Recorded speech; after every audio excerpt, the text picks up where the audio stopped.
What is up, everybody? This is Ryan here with the Scale Up Show. I got Patrick Campbell on today, who is the founder and CEO of Profitwell. Just recently sold to Paddle. Had an awesome exit there, but is still involved with the company.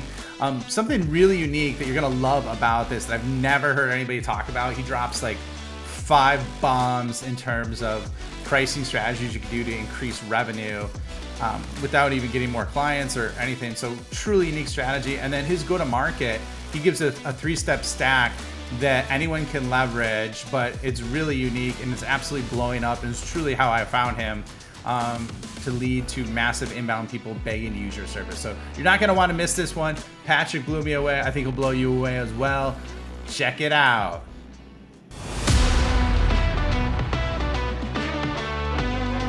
Welcome everybody to the Scale Up Show. This is your host, Ryan Staley, and I have a very special guest with me today. I have Patrick Campbell. Patrick is the founder and CEO of Profitwell, which is a suite of tools that plug right in a subscription management system, which is pretty cool because it optimizes pricing, ensures revenue recognition.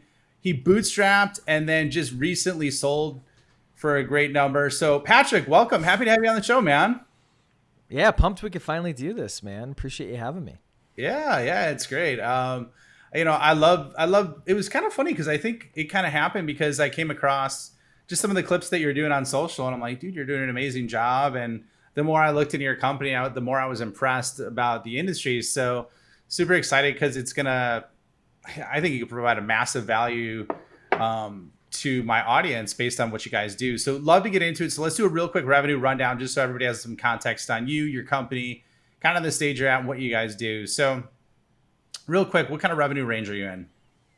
Yeah, so we're, it's funny because now I have a board and such that I have to, I have to be careful what I say. But previously, for context, for those who don't know, we just sold. This is why I rescheduled on Ryan probably like 17 times here. But yeah, so prior to the sale, we were a bootstrap company doing, into the 8 figures in revenue. Post sale, we're doing somewhere between 8 figures and 9 figures in revenue. I think that's what I have to say at this particular point. Yeah, it's an interesting question, right? Like, and it's not that interesting probably for the podcast episode, but like it is interesting, like how public you are with your numbers. Obviously, when you're a public company, you're very public with your numbers, but it's just a funny thing. Well, yeah, and we don't need to go down the rabbit hole on it, but I mean, it's funny because you have a lot of people that build in public and kind of take that whole approach, and I don't know, it's just interesting. There's pluses and minuses to both. So totally. What would you say is like your primary revenue go-to-market strategy? Yeah, so Profitwell was very so actually Paddle and Profitwell are very similar in this respect. That's why the integration of the merger made so much sense. So we do a lot of content. It's a lot of brand building, right? Because I think we serve SaaS companies and subscription companies. And what a lot of people don't know is there's only about 150,000 SaaS and subscription companies in the entire world. That includes subscription media like newspapers, stuff like that. So it's actually a very small pool. And when you have a small pool, your go-to-market has to reflect that. And it's, inside sales with, higher lifetime value products, very SaaSy, and then brand, which a lot of people mistake brand for like, obviously colors and logos and stuff. Brand is really like right now it's content, it's freemium, and a whole host of other things. So that was our primary go-to-market the past 8-9 years. All right. Sorry, we got the that's not some sound effect that I have because that was Chicago PD coming in. Yeah, it's like somebody's getting shook down outside my house. I don't know what's going on. Lori Lightfoot head's gonna explode. There's gonna be like 100 memes on it, but yeah, man, I think that's cool. We're definitely gonna dig into the brand and content side, and you're right. There is only 150K SaaS, I think, globally. So, but the industry's got a lot of money there. It's exploding, regardless of what's happening with the economy. So, walk us through your solution because I know you do really cool things with pricing. You do real things with revenue growth. So, walk us through what your solution is exactly. Yeah, and I'll speak as a combined entity because I think it's a little more interesting. But basically, Paddle exists to run and grow your subscription business automatically. And that automatically concept is like really, really important because I think where product is going, and I'm happy to get into this, is very much in do it for you, right? So, the first kind of wave of SaaS, the very Salesforce generation, was like, I need to show my boss that I'm doing work, or I need to like give someone a tool that they can log in and figure out all these workflows and emails. And I think where we're going with a lot of B2B products is, no. You just plug it in and it just does the job. Like, it just takes care of it. You focus on your customer, you focus on your product, and, all of these other ancillary things. And so what are those things?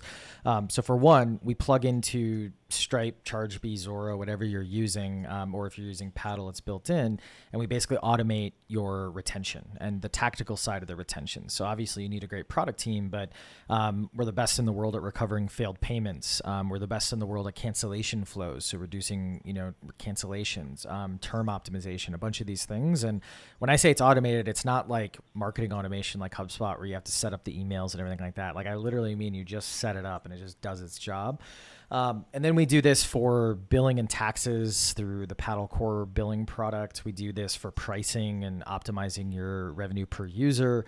And then ultimately the thing that a lot of people know us for is we give away free subscription financial metrics. So we have just over 30,000 different subscription companies using that product for free for all of their financial reporting on all of their SaaS metrics, things like that. So yeah, it's kind of a little bit of a laundry list rundown of what we do, but yeah, it's been a good time so far. That's cool. I mean, there's a lot there, and obviously I imagine there's a ton of opportunity. And I like the concept of what you're talking about, where it used to be like, hey, I got to show my boss what I'm doing. Now it's just like, just do it for me. People are inherently trying to get lazier and lazier to the point where they just want a button and everything happens. And I think, obviously what's funny, it's I don't think it's even from laziness. I think we are in like we would rather, if something can be easier, we'd rather do it. But I think it's because the market's getting so intense, right? Like it's one of those things where like distribution is the hardest thing right now versus like building the product, right? Like that's flipped on these two phases of SaaS. And so what's happening is all of a sudden you're living in this market where marketing is hard. Sales is hard. It used to not be. I mean, it's always difficult, right? But it used to be a lot easier. And so now you have all of those things that used to be easy getting harder and harder. And, all of these ancillary things that, maybe you would have had an expert in, credit card failures previously, or you would have an expert in tax. It's like, I don't want to take care of those things, especially if they can be automated. So that's kind of the interesting thing. Yeah. Yeah. I think that's a really good point. Because the demarcation for creating a product has gone down so much, so it intensifies the other areas of I guess, the life cycle, if you will. So let's definitely dig into that later. Because how large is your team size? So prior to the acquisition, we were about 90. So we were bootstrapped to 90. So that's another thing. I don't know if it was mentioned yet. So we were completely bootstrapped before we sold. And then now as a combined entity, we're about 350. And then Paddle is venture backed, like very traditionally venture backed. So yeah, and offices prior to the acquisition and still post acquisition, we have offices in Boston, Salt Lake, Utah, and then Rosario, Argentina.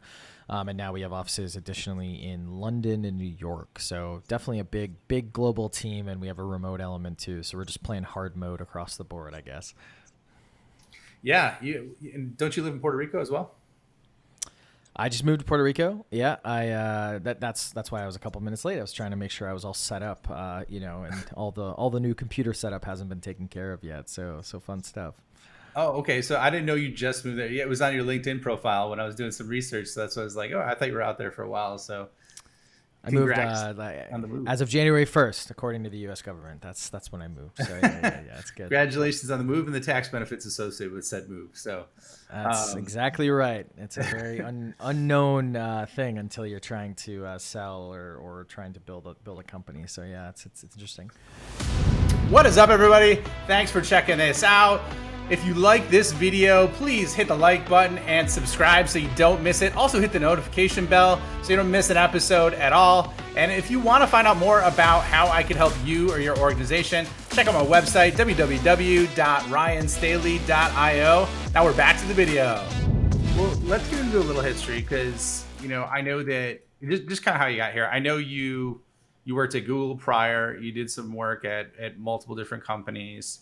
So I guess like the question that I would think a lot of people are is like, how did you bootstrap to 8 figures and then plus, and then, why did you sell? So like, could you just walk us through that journey and what happened? Because it's very unique.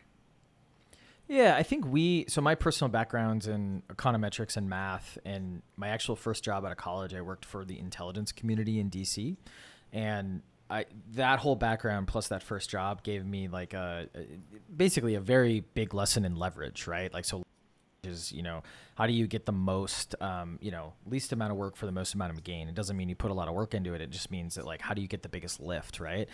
And so that was kind of the approach that I took to just my job and stuff like that in general. And what ended up happening is when I started Profitwell, when I say we, it was just me in a room for 18 hours a day. Like, I knew that raising money was like a thing, but I didn't know, like, I'd never done it before. And it felt like that was very similar to like an engineer who starts a company and, the path of least resistance to build a new feature. It's not to figure out marketing or sales, right? It was the same vibe. It was like, rather than going and like raising money, it was, well, why don't I build the thing, write another blog post, build another landing page, those types of things, right? And so what ended up happening is I think we got lucky where all of a sudden we started selling I started selling this piece of software. It turned out people were like, yeah, I like the software, but can I get like service on top of it? And then, I was like, oh, VCs don't like services. We can't do that. And they basically said, we'll pay you a lot of money, right? It wasn't, exactly what they said, but the basic idea. And so the move was, okay, great. Well, we can, essentially start paying for hiring folks, paying myself something, et cetera. And that's just kind of how it took off. And so the lesson, at least in my opinion, is if you're able to, you don't have kids, a mortgage, all these other things. But even if that, you have a higher LTV or a higher kind of ARPU type product, ACV, depending on how you measure it within your business. I do think you should basically try to bootstrap for first year or two, right? And then once we got going, our margins were high enough that in my proclivities for not taking money off the table were high enough that all of a sudden we just reinvested every single dollar into the business and kind of grew from there. I think the thing that we made a mistake on is we always had a notion of, wanting to build a really big business, like go public, all those types of things. And so I think we should have raised money earlier, or before we sold. Like, we should have raised money probably when we knew Profitwell was going to be free. And that's a really big thing, right? Like, you and I were talking a little bit before we were recording where your thoughts on fundraising, my thoughts on fundraising, right? And it's like, if you don't want to build that big public kind of company, like, you probably don't need to, and you probably shouldn't, right? Because it just brings more headaches. Whereas if you want to do that, I can't think of a single SaaS company, and I've looked into it, that has gone from 10 million to 100 million without raising money, right? And normally they raise it before they're 10 million, right?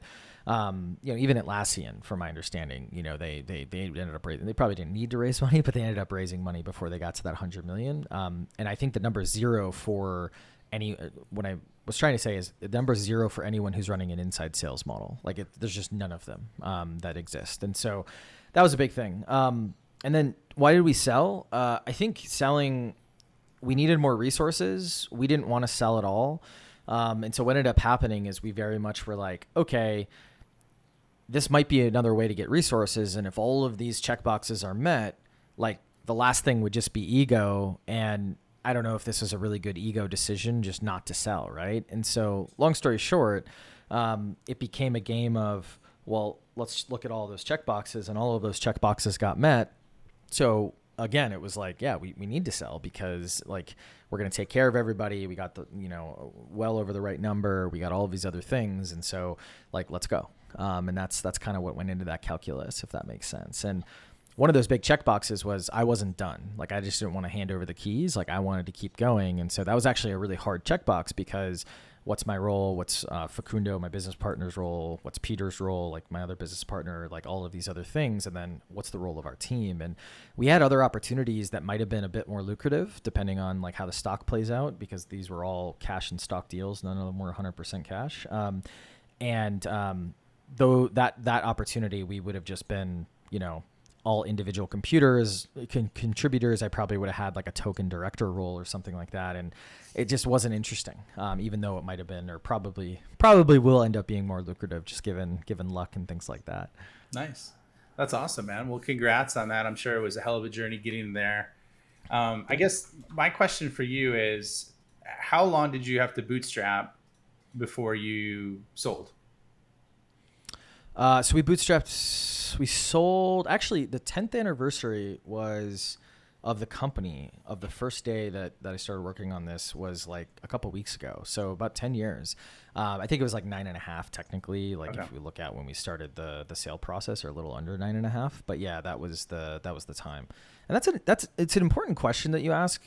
I don't exactly know why you're asking, but the one reason I think it's a really important question is it's just like time value, right? Like, unless you set up your business to be kind of, I don't want to say lifestyle business because for some reason that's a negative term. I don't know why it's a negative term, but like, I know why, but I think it's dumb that like we don't have another term for like, I want to set up a business where I maximize my gain and minimize the work. Like that's a great business. Like why are we complaining about the name of that? Right. But unless you want to start that type of a business, there's a clock, like there's just a momentum clock, and that momentum clock is like, it's hard for founders, I would argue, to stay like excited for like 10 years or more, right? And that's where like funding businesses, they kind of know that. They know it's like a 10-year journey. Now it might end up being more, it might end up being less, but like I think that's a really important thing when you're trying to like go to the moon, like to really consider that timeline. Bless you. Thank you. Yeah, and I'll tell you why I'm asking that question, because like you hear all these crazy stories, all these overnight success stories, and like the more I've dug into them, they're not overnight, right? Like, and so I think, and I could relate to this, man, and in terms of being totally transparent, you know, with my business, I thought shit was gonna happen way faster than it did. You know what I mean? I mean, it's humming, right? It's going really well right now, but like I think the market gets seduced by that, and you hear about all these big VC investments, and you know, company goes from 0 to 50 million investing in 2 years, but then you know 93% of those companies crash. So it's just a really interesting dynamic. So that's why I always ask, and it's funny because I asked one of my other guests who he's about 100 million now, and Condeco Software is the name of the company. Took him 10 years to bootstrap to 10 million. Then it took him 5 years to bootstrap, or not 5 years to bootstrap. It took 5 years then to get to that 60 million range. And then it took him 18 months to get to the next 100 million range. So it's just really interesting on the dynamics, because like, yeah, I think speed is just as important as the number. Well, and I think there's, and you're kind of pointing this out, there are resilient stages and then endurance stages. And what I mean by that is like, you're talking about, you're in the resilient stage, right? Like you personally, I think like where it's like, it's a lot of this chaos where you're just like chaos norming, right? You're trying to do all of these different things because you're trying to like will like something that doesn't exist into existence and get some momentum, right? And you have pure inertia when you start, and then you like slowly build little cycles, right? And then I realized like regardless, like we were going to raise money this year, regardless of selling or not. Like that was the intention, which, you know, thankfully we did this all early enough. I think the sale like kind of got co-opted by like just asking for advice. We probably weren't going to raise money until Q2, Q3, which judging by this market would have been a like terrible timing, right? Oh yeah. But long story short, I think that like we knew we were heading into an endurance stage. And when you're in an endurance stage, you have to, at least in my opinion, take some of these like headaches off, right? You got to stop having $10,000 like arguments, right? Because at a certain size, it might be $1,000 depending on your business size, right? You have to stop like paying people so low, like under like where the market is, because like that momentum of the dream, like they're not seeing it, right? You know, because the stages are so different, right? And so there's just a bunch of things you have to do. And I think it's really important to understand, one, what you want as a leader, and then two, like understand where your team is at, you know, in that particular life cycle. Yeah. I love the way you put that, the endurance stage versus the resilience stage. Like I've never heard it explained that way, but that's a really good, like that's good words. Great, good words. Like I sometimes do good with the words. Yeah. Good word.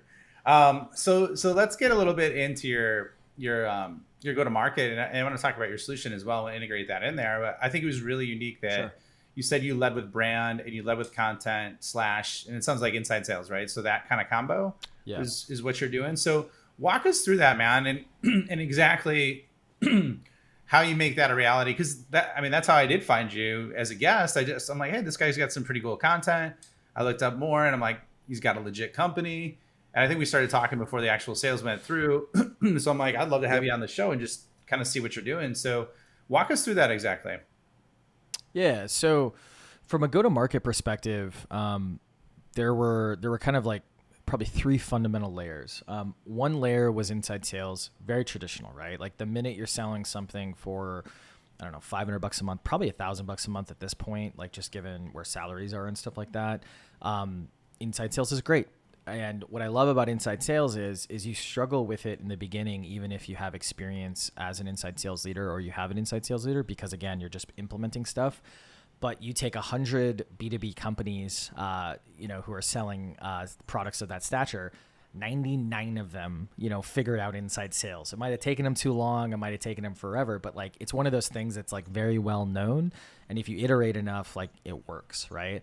And so that was the first layer. I think that we were pretty unique in how we ran our BDR core, because I think where BDR's kind of implementation goes wrong, and I am not an inside sales leader, so I want to be careful here, or you should, take my feedback with that context, is they just expect 22-year-olds, mostly 22 to 25-year-olds, just to instantly know how to talk to VPs and C-levels, right? Like, it's so freaking annoying, right? Just look at your inbox. Like, everyone listening to this has an inbox full of BDRs, and they're terrible.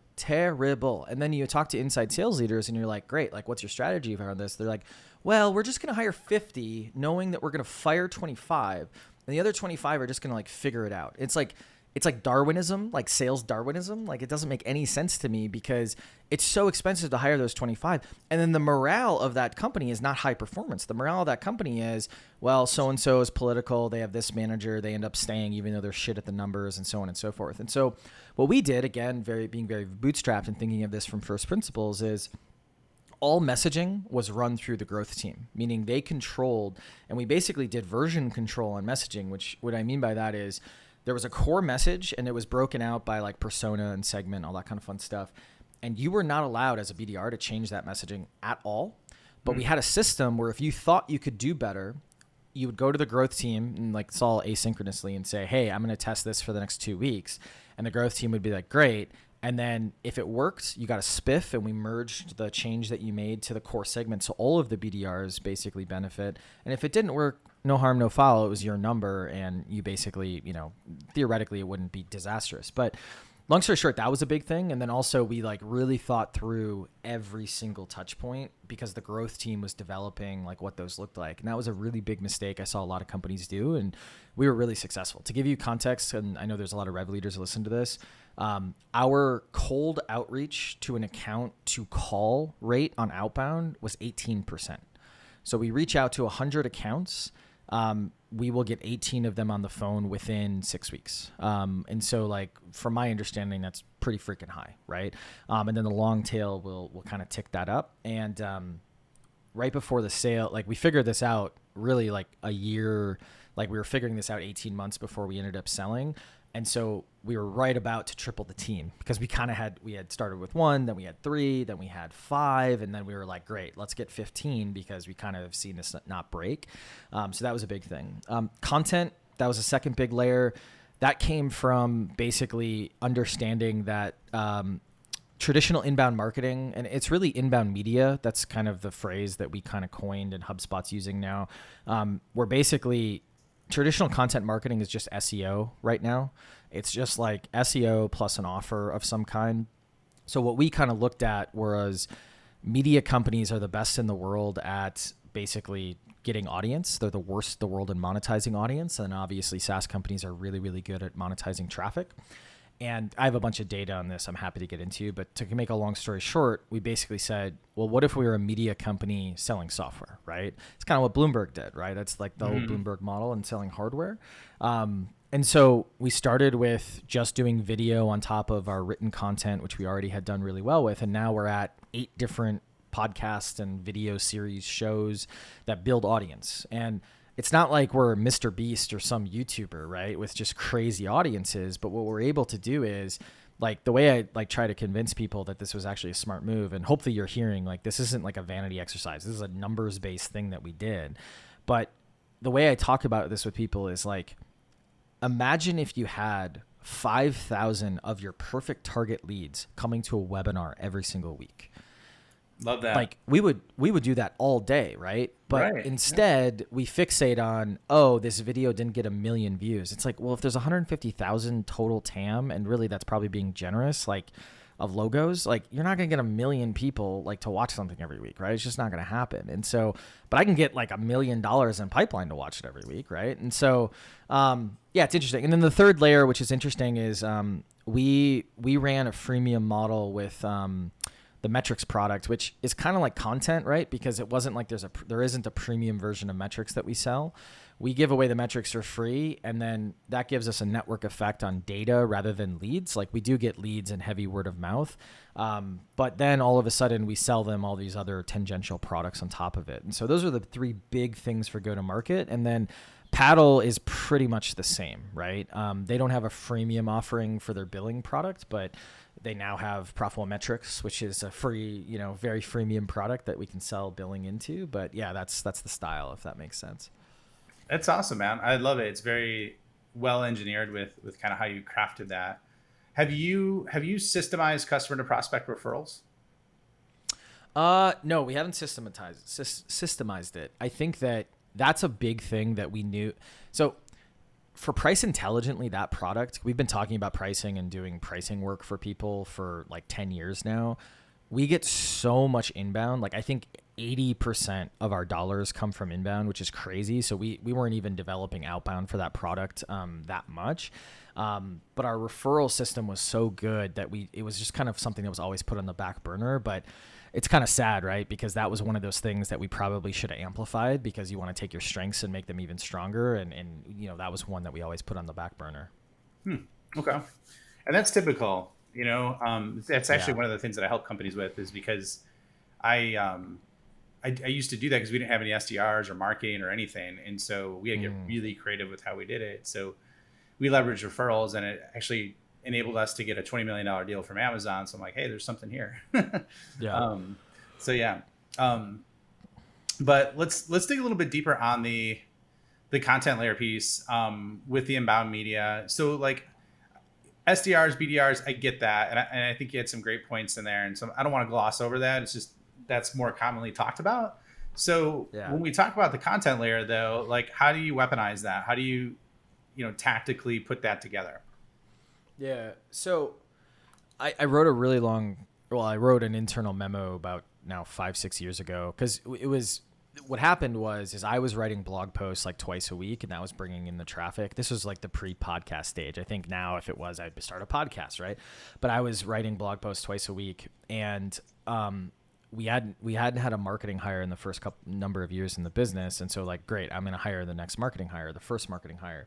What's that marketing team look like, right? Is it more paid? Is it more whatever? So this is what kicked off this research, and the memo still holds true. The data is probably a little bit different now. But the long and short of it was what we wanted to figure out was like, how did we actually structure this? Why did we go after it, et cetera? And I'm missing your original question now that I gave that explanation, but the basic idea is that we wanted to make sure that we focused either on personas that we were targeting, or we were targeting the need or the pain point that we were solving, right? So one of the first shows we developed was something called Pricing Page Teardown, and we still have it. In season, there are 60 to 75,000 people per month that look at that show when it's in season, which is insane to think about. But basically what we ended up doing is we ended up saying, like, all it is me and one of my co-founders going in front of a pricing page and tearing it down. And we collect a bunch of data, and we say, this is what they did well, this is what they did not so well, so on and so forth. And it's just like 10 minutes typically max, but it's video. And then there's a written kind of version of it that comes out. And all of a sudden, if you're thinking about pricing, if you're one of the competitors of the product, if you're in a similar industry of the product that we're talking about, if you are the company that we're talking about, all of that inbound comes in basically, and we end up talking to a certain portion of those folks, right? And so it gets interesting, because then we call this very middle of the funnel content, or bottom of the top of the funnel, we call it, which is like, if you're not searching for pricing, or you don't really care about pricing, like, you're not watching the show. You might think it's novel and interesting, but it's not really like that interesting to watch. And then the persona type content, like I have a podcast called Protect the Hustle, which is I interview folks, and it's kind of like creating field guides for, operators in the B2B SaaS world, right? So I talked to Brian Halligan about, the SaaS operating system of a business, right? And how they think about operations, right? And now you have a field guy. I talked to, the best word of mouth person in the world about word of mouth, right? Those types of things. And so the long and short of it is making sure that, we take the time to kind of develop that content for the goal, right? It's not just like, let's just start a podcast. Like, well, what should it be? Let's just interview people, right? Like it has an actual specific thesis and a goal. And then, we have 8 shows now that all kind of run the gambit depending on the need or the persona, basically. That's awesome, man. I love that. And I can't tell you how impactful having a podcast has been for me. Just from the people you have to the partnerships you create to the value they create for others. I think it's amazing, and it's really fun. You start repurposing it and blow things up. So let's talk about and I know we're getting short on time, but I really want to understand like your solution a little bit deeper with, how do you improve pricing? What does that look like? I mean, because it's like, to someone who isn't deep in your solution, the core question is like, okay, well, it sounds like voodoo magic with what you're doing, right? You're improving pricing, you're reducing, you're growing revenue. It's like, how do you guys do that? Like what leads to those results? And then can you give some example of some results you've created for people in terms of like metrics? You don't have to give the name, obviously, but just so, the listener, if they want to learn more about you and your company and leveraging you, like what that would look like for them. Yeah. So let me back up. And what I'll do is I'll give a little bit of like how to think about pricing inside a business. Cause I find a lot of people that's where they mess up first. And then I'll give a little bit of like the framework and then a bunch of tactics, right? Because I think that'll be a good mix to kind of take away from, a podcast. So first off, I think that the way to think about pricing is anything that improves your revenue per customer. So ARPU, ACV, doesn't really matter how you're measured. Like you should measure it the right way for the type of business you have, but anything that improves revenue per customer. Now you might be thinking like, okay, like, well, what are all those levers? Well, if you start to really spend some time thinking on it, there's a ton of levers. There's obviously raising the price, right? You can just straight up raise your prices and that'll improve revenue per customer, right? But there's moving up market, right? Okay, I get more bigger customers, less smaller customers, right? All of a sudden my revenue per customer goes up. There's cutting my discounting strategy. Great. My discounts get cut in half. My revenue per customer goes up.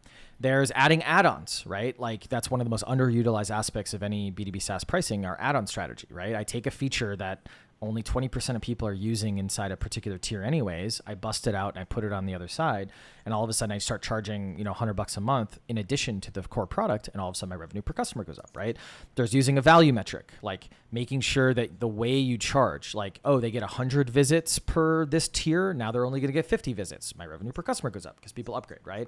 So there's all these different things that you can use for revenue per customer go up. And the theory behind what you should be doing with pricing is what's called value-based pricing, which it's not cost plus because B2B SaaS or technology companies, your cost versus the value providing are so out of whack. Salesforce average cost per user is like single digits, low double digits. ARPU is probably close to, I think it's 120, 130 per month, right? So like even Mark Benioff is not arrogant enough to have that type of a margin if he's doing cost plus margin or pricing, right? Competitive based pricing, like I can guarantee you, there are only about 10, 20% of companies actually doing pricing research and taking it seriously. When you're doing competitive based pricing, I guarantee you're copying the dumb kid in class. Like that's what you're doing. You're basically saying, I'm going to cheat off the kid who isn't doing the right thing and I'm going to copy what they're doing, right? You're both going to get low scores, right? And I think the funny thing is like, when it comes to pricing and competitive based pricing, you're also assuming, like we always as founders or leaders, we over assume how comparative we are to our competitors, right? Like we think, oh my God, every deal they're thinking about this other competitor. Most products, they've never even heard of the competitor. You're competing against, I don't know, paper and pencil, a spreadsheet, something like depending on the type of product you are. In addition to that, just change, like not using your solution, right? And I think that unless you have half that high of every single deal they bring up the other competitor, that shouldn't be a huge input into your pricing. And you're also assuming you're selling the same product to the exact same type of customer. And Salesforce and even HubSpot CRM, not selling to the same customer. They definitely are the competitor, right? So value-based pricing, what it is it comes down to customer research, this is where I lose everybody because they're like, oh my God, I have to do a little bit of work in order to understand how much money I should charge someone.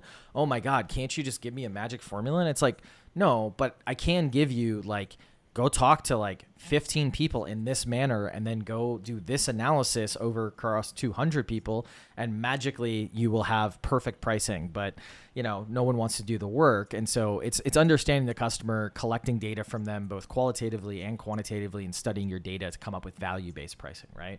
And I'm not going to have time to go through all the depth there, but here are some tactics, right? A lot of revenue leaders listen to this. First thing to do, cut your discounting in half. I know your sales leader, or maybe you are going to complain about it. I can guarantee you, I have the data. I can guarantee you your discounts are too high. And I have data from 30,000 different companies. Like, I guarantee your discounts are way too high. And the reason is because like you set it in a vacuum. You're like, well, what should our discounting authority be? Well, I think like maybe it's like 5% they can do on their own, 10% they have to go get this person's approval, and 20% this person's approval. And it's like you didn't do any analysis, right? You didn't analyze anything. And I can tell you every single time I shouldn't say every single time because I don't know the totality, but every single time I've been involved in cutting discounts in half, which is probably about 150 or so at this point, and we've had about 1,000 probably pricing customers over the years here. Every single time I've cut discounts in half with a company, nothing changes except ARPU goes up. Absolutely nothing. Sales conversion volume stays the same. The reps bitch and moan. Don't get me wrong. Reps are going to piss and moan about it because they're like, well, if I just had an extra 5%, which it doesn't make any sense. Like, if I just had an extra 5%, it's going to get them over the line, right? Discounting doesn't really move the needle until it's like very high volume or it's like a massive discount. And then massive discounts, all that ends up happening, and I have the data on this, is if you're in a B2B inside sales motions, a massive discount will show up in your retention. Basically, you praise the VP of sales or whoever for like getting you over the line when your revenue to goal looks like that at the end of the quarter because all the discounting came into play. And then all of a sudden your customer success leader goes, oh crap, I can't renew this person. We blame the customer success leader. In reality, it was just a customer that wasn't ready for the actual product. So that's one thing. I diatribed about one thing.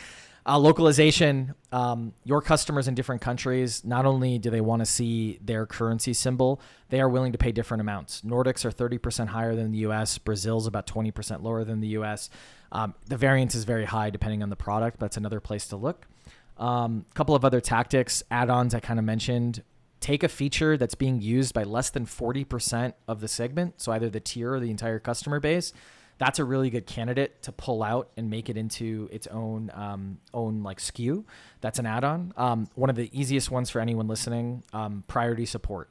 I guarantee you 20% of your base is willing to pay just to have their email or phone call answered first. You don't have to change anything else about your support except that.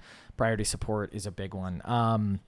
Add-ons, and then look at your value metrics. That's a huge lever because it pays dividends. Just make sure the amount you're giving away is basically at the 90% mark of that tier. So 90% of people are under that particular mark because you kind of want 10%, maybe 5% of people upgrading every single quarter, every single month, that type of a thing. But yeah, those are a couple levers and a couple theories. But yeah, Ryan, you just put a quarter in me and I was just like, pricing. Oh, here's all the things. Yeah. Well, dude, I could put another $1.50 in, but we're running out of time. You know what I mean? Like I got you. You're dropping some bombs here and at the end, and I feel bad because we're just about up on time. So, but that's great. I mean, all of that is super measurable and specific. From the localization, the feature, right? Putting that behind a wall, using that as a bump. It's so funny. That's a core strategy, just like you have at the grocery store, where it's like, oh, well, do you want candy and mints with that, right? At the checkout line, it's like the same kind of concept. So, and then the value metrics, I think, just a lot of great details, man. So where can people find you? Where can they learn more about you and Profitwell and Paddle? And we'll take it from there. Yeah, totally. So I'm just Patrick Campbell on LinkedIn. do not send me LinkedIn messages. I'm sorry. That it's just a cesspool that I don't manage. But you can send me emails at pc@profitwell.com or pc@paddle.com if you just remember one of the names. I'm pretty responsive. I mean, it might take me a little while to get back to you, but I'm always here to help. We publish so much stuff on the topics I'm talking about, and so feel free to ship that over. There's always like a blog post I can send you, or at least I know where to look. And I'm Paticus on Twitter. It's a childhood nickname. So yeah, those are all the places. Awesome, man. Well, thanks for being on the show. It was a lot of fun, and I wish we had more time because we cover so much more. So.